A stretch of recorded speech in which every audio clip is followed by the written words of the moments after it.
أخيرا نشدد على ضرورة إنهاء. Selamat datang pemirsa, kembali lagi bersama Kasih Fakta. Kali ini kami akan membongkar sisi tersembunyi dari sebuah peristiwa besar yang sedang menjadi perhatian publik.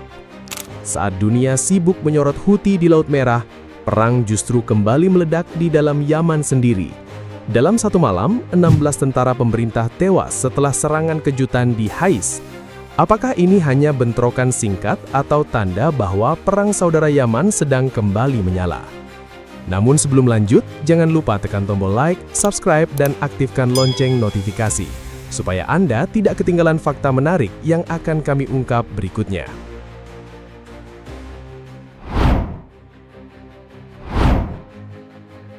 Pada akhir Jumat malam, 3 Juli 2026, garis depan Yaman yang lama terlihat sunyi, mendadak menjadi medan maut.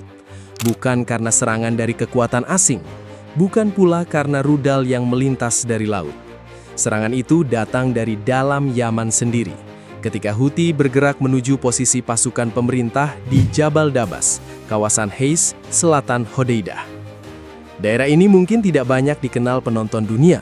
Tidak ada gedung tinggi, tidak ada bandara besar, dan tidak ada pusat pemerintahan. Namun, dalam perang, wilayah kecil seperti ini bisa lebih penting daripada kota besar. Bukit memberi pandangan luas, jalan sempit menentukan arah kendaraan, pos penjagaan menjadi mata yang mengawasi setiap pergerakan lawan.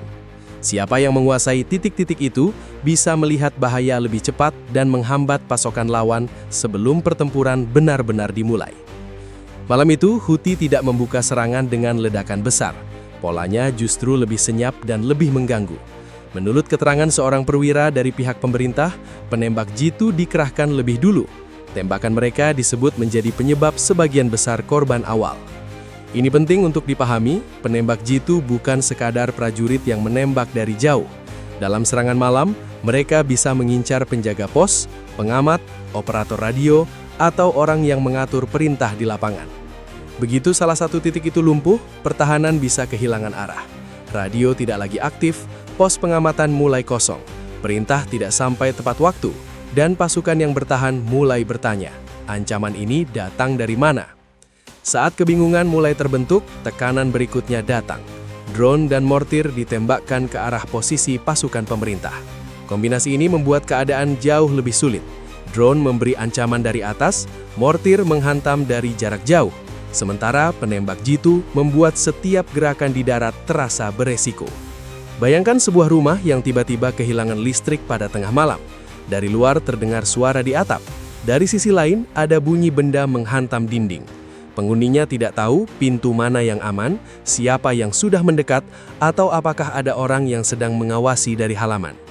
Dalam pertempuran, beberapa menit seperti itu bisa menentukan apakah satu pos mampu bertahan atau justru jatuh. Bentrokan di Jabal Dabas berlangsung selama beberapa jam. Dalam fase awalnya, Houthi sempat merebut sejumlah posisi pasukan pemerintah. Itu berarti garis pertahanan tidak hanya ditembak dari kejauhan, tetapi benar-benar sempat ditembus. Namun, sebelum matahari terbit pada Sabtu 4 Juli 2026, pasukan pemerintah melancarkan serangan balik. Posisi yang tadi jatuh berhasil direbut kembali. Secara wilayah, Houthi tidak membawa pulang kemenangan permanen, tetapi malam itu tetap meninggalkan kerusakan besar. Sumber medis di kawasan pesisir Laut Merah kemudian melaporkan 16 tentara pro-pemerintah tewas dan 22 lainnya terluka. Angka ini menjadikan serangan tersebut sebagai salah satu serangan Houthi paling mematikan terhadap pasukan pemerintah dalam beberapa tahun terakhir. Bagi pihak pemerintah, merebut kembali posisi tentu sangat penting, tetapi keberhasilan itu tidak menghapus pertanyaan yang lebih tajam. Bagaimana serangan bisa menembus beberapa titik pertahanan? Mengapa pasukan lawan dapat menciptakan kekacauan sebesar itu hanya dalam satu malam? Dan apakah serangan ini memang dirancang untuk menguasai wilayah atau justru untuk mengukur seberapa rapuh pertahanan lawan? Mereka juga harus mempertanyakan apakah pola serupa dapat muncul lagi tanpa peringatan di titik lain. Houthi mungkin tidak membutuhkan kota besar untuk menunjukkan kekuatannya. Satu bukit, beberapa pos, dan serangan berlapis sudah cukup untuk mengirim pesan. Pesan itu bukan hanya ditujukan kepada pasukan pemerintah di Hais, pesan itu juga ditujukan kepada seluruh Yaman, bahwa perang di darat belum benar-benar padam. Menurut Anda, apakah serangan seperti ini hanya sebuah operasi singkat atau tanda bahwa garis depan Yaman mulai kembali terbuka? Sebab setelah memahami bagaimana satu posisi kecil bisa berubah menjadi titik berdarah, pertanyaan berikutnya jauh lebih besar. Mengapa Hais dan Jabal Dabas begitu penting sampai satu malam pertempuran bisa mengguncangkan keseimbangan di pesisir barat? Setelah Fajar Sabtu 4 Juli 2026, pasukan pemerintah memang kembali menguasai titik-titik yang sempat direbut di Jabal Dabas. Namun peta di atas kertas tidak selalu menunjukkan seluruh arti sebuah pertempuran. Ada wilayah yang terlihat kecil, tetapi nilainya bisa jauh lebih besar daripada luas tanahnya. Jabal Dabas dan kawasan Hais adalah contoh yang tepat. Hais berada di selatan Hodeidah, di pesisir barat Yaman. Wilayah ini menghubungkan garis depan dengan kawasan Tihama, dataran pantai yang membentang di sisi Laut Merah. Di tempat seperti ini, bukit bukan sekedar gundukan tanah. Bukit adalah menara pengawas alami. Dari sana pasukan dapat melihat kendaraan yang datang, mengamati rotasi penjaga, dan mengenali jalur yang dipakai untuk membawa amunisi atau logistik. Letaknya juga dekat dengan koridor pesisir yang bernilai militer dan ekonomi. Karena itu, perubahan kecil di garis Hais dapat mempengaruhi rasa aman pos-pos lain, bahkan ketika kota-kota utama tampak tetap tenang di mata publik internasional. Itulah sebabnya posisi kecil sering diperebutkan dengan keras. Satu pos di tempat tinggi bisa memberi mata bagi pasukan yang bertahan. Sebaliknya, bila pos itu jatuh, lawan mendapat kesempatan melihat celah yang sebelumnya tersembunyi. Jalan sempit yang tampak biasa juga bisa berubah menjadi urat nadi.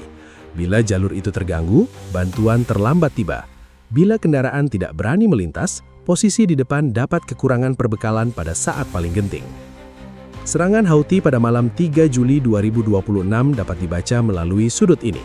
Mereka tidak perlu mempertahankan wilayah yang direbut untuk mendapatkan keuntungan. Saat sejumlah posisi berhasil ditembus, Houthi berpeluang melihat cara pihak pemerintah bereaksi. Berapa lama pasukan cadangan bergerak? Dari arah mana bala bantuan datang? Pos mana yang paling cepat kosong? Jalur mana yang dipakai untuk mundur? Semua itu adalah informasi yang sangat berharga bagi operasi berikutnya. Dalam perang, informasi sering lebih mahal daripada satu bukit. Tanah yang direbut bisa direbut kembali, tetapi pola reaksi lawan bila sudah terbaca sulit disembunyikan lagi. Karena itu, perebutan posisi singkat di Jabal Dabas bisa saja menjadi semacam ujian lapangan. Bukan ujian dalam arti latihan yang aman, melainkan ujian yang dibayar dengan nyawa untuk mengetahui seberapa kuat pertahanan di sektor Hais. Pihak pemerintah berhasil merespon sebelum serangan berubah menjadi kehilangan wilayah permanen. Itu menunjukkan mereka masih memiliki kemampuan untuk menghimpun pasukan dan melakukan dorongan balik. Namun keberhasilan tersebut juga memperlihatkan beban yang harus mereka hadapi. Mereka tidak cukup hanya menjaga satu garis parit.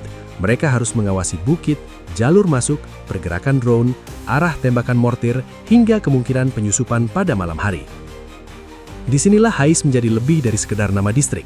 Ia adalah pintu yang menghubungkan tekanan lokal dengan keseimbangan di pesisir barat Yaman. Bila tekanan di titik ini meningkat, perhatian pasukan pemerintah bisa tersedot dari sektor lain. Bila mereka harus menambah penjagaan, sumber daya mereka akan terbagi. Dan bila Houthi menemukan titik lemah yang berulang, serangan berikutnya tidak harus datang dari tempat yang sama. Namun ada satu pertanyaan yang lebih mengganggu.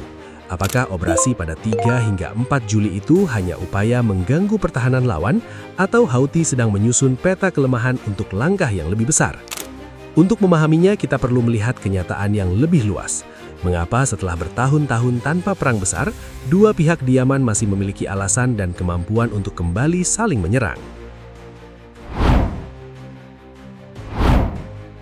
Untuk memahami mengapa Houthi kembali menghantam pemerintah pada 3 Juli 2026, kita harus melihat satu kenyataan yang selama ini tertutup oleh istilah gencatan senjata.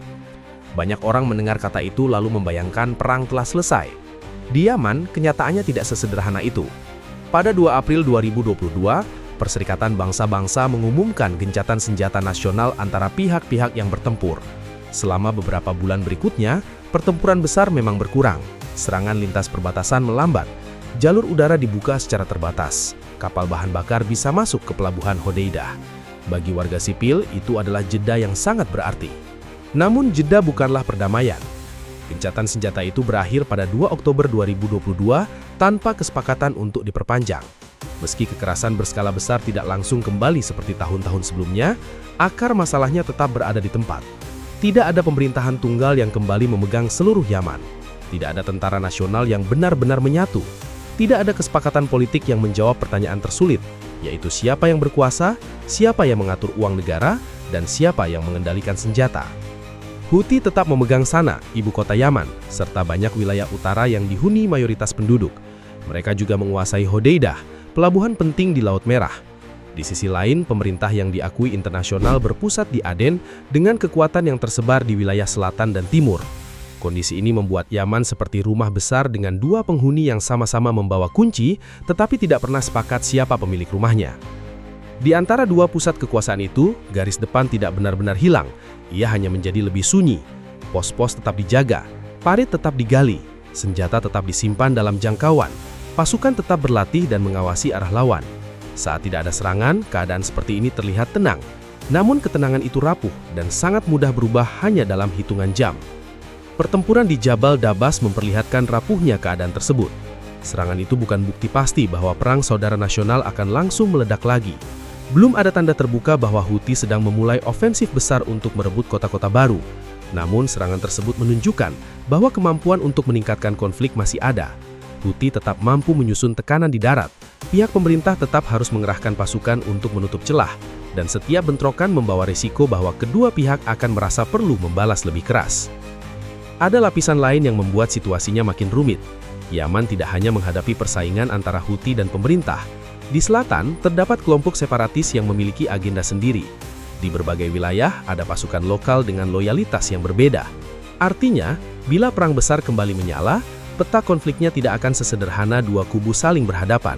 Satu pertempuran kecil dapat memancing langkah dari banyak pihak sekaligus. Karena itu, Hais patut diperhatikan.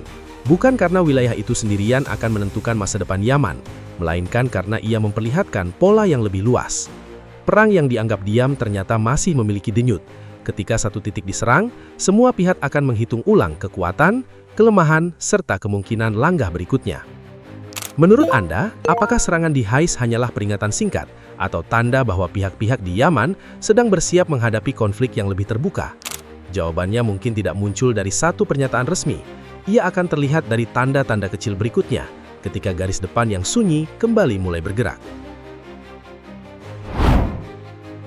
Serangan di Hais membuktikan bahwa perang saudara Yaman belum benar-benar berakhir. Saat dunia menyorot konflik di Laut Merah, bara di daratan Yaman ternyata masih bisa menyala dan menelan korban dalam hitungan jam. Apakah ini hanya bentrokan sesaat atau awal dari tekanan yang lebih besar di garis depan Yaman? Waktu akan menunjukkan jawabannya. Jangan lupa subscribe ke channel Kasih Fakta dan aktifkan lonceng notifikasi agar tidak ketinggalan fakta menarik lainnya dari berbagai peristiwa penting dunia.